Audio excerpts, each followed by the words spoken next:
జామ పండు గొప్పదంటే ఎందుకు గొప్పది?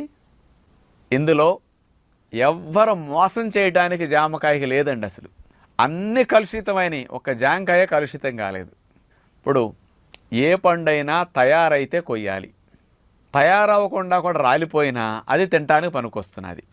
నిమ్మ పండు గాలికి రాలింది, నిమ్మకాయ రాలిపోయింది, దాని కార్బైడ్ వేస్తే ముగ్గుతుంది, నిమ్మరసం పిండుకోవడానికి మళ్ళీ మార్కెట్కి లేత పిందులు పెడితే కొండవు, అందుకని దాని కార్బైడ్ వేస్తే రంగు వచ్చేస్తుంది, పైన కొనేస్తాడు. మామిడికాయలు గాలి వాళ్ళకి రాలిపోయినాయి, మామిడికాయ కార్బైడ్ వేస్తాడు, ముగ్గిన పండులా కనపడుతుంది, సేల్ అయిపోతుంది.